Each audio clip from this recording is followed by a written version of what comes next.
Since we're not going to use ranking reports to measure the success of our SEO efforts, we need something more appropriate. That something is web analytics.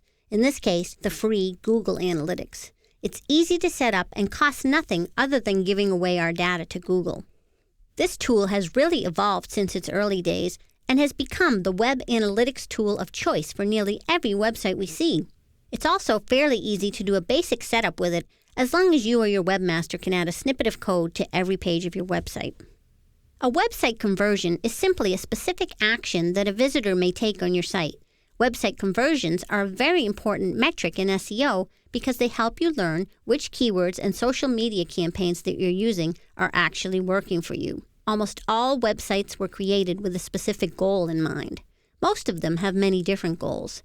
So a conversion happens when a website visitor completes a goal on your site. Let's take a look at some of the things you might want to count as a conversion on your website. Things like contact form submissions, newsletter signups, or any particular page you want people to view, and of course, the sale of a product. Those are all considered conversions on your website. Every site should have at least one conversion point. If nothing else, nearly every site should have a page that's a contact us form. If you don't and only have an email address, I would suggest you go and change that immediately. If you're just using an email address, you can never measure where those leads come from. After all, pretty much anyone who contacts you can be a lead for you as well.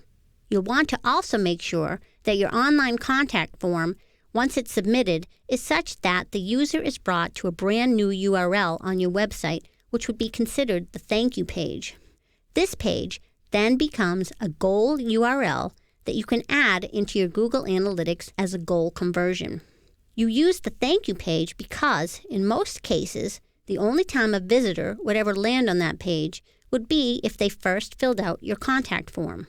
Therefore, any visitor to that page of your site has converted from being just a site visitor to a potential lead for you.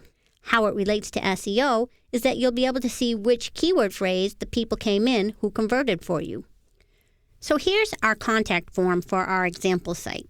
Let's fill out the contact form because we want to see what the thank you page URL is. This page then becomes a goal URL you can add into your Google Analytics as a goal conversion. You use the thank you page because, in most cases, the only time a visitor would ever land on that page would be if they first filled out your contact form. Let's fill out the contact form because we want to see what the thank you page URL is. This page then becomes a goal URL that you can add into your Google Analytics as a goal conversion. So there's our thank you URL. It's /thankyou up in the address bar of our browser. So let's go to Google Analytics and see how the goal URL gets added. On your overview page, you'll want to click the Edit link on the right. Here's where you can see your goals and add new goals. Let's add our contact thank you page as a goal. We'll click Add Goal, which will allow us to view or change it. Here's where you put the goal information. You want to name your goal with something that clearly describes what it is, in this case, contact form thank you. You'll want to click On for whether it's an active goal or else it won't show up. You can leave the goal position alone as the default should be correct. For goal type, in this case, it's a URL destination, which just means the goal is a page on your website. We're not going to get into the other types as those are more advanced and out of the scope of what we want to do right now. For match type, you're usually safe to do a head match rather than an exact match or a regular expression match. A head match means that the URL you put in our case, /thankyou, you could also have different characters that your content management system or some other tracking program may append to it, and it would still count as a conversion.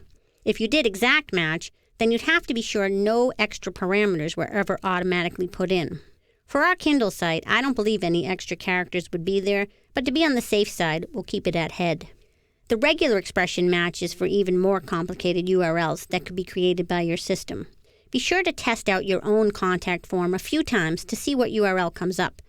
If it's the same one each time, you're safe with head or exact match. And then you put in your goal URL, which in our case is /thank-you/. We're not case sensitive, so we don't need to check that box. And we don't have a particular goal value. You could, however, make one up here. If you knew from prior experience that every lead you get is worth a certain amount of money to you because you're consistently able to convert X percentage of them into customers, then put that value there, or just leave it blank. If we were adding a goal for the purchase of a product, we would know the exact value and put it in there. Now we'll click Save Goal, and that's it. Goals and conversions will be different for every website depending on the type of site and what it offers. By creating specific conversion points, you can have a better idea of what's working on your website and in your SEO campaigns and what's not. The idea is to see what's not working and figure out why, and also do more of what is working. Some things you do may never convert your visitors.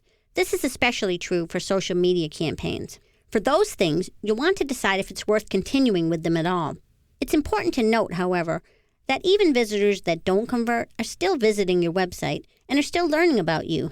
That's always a good thing, as it helps to build your brand.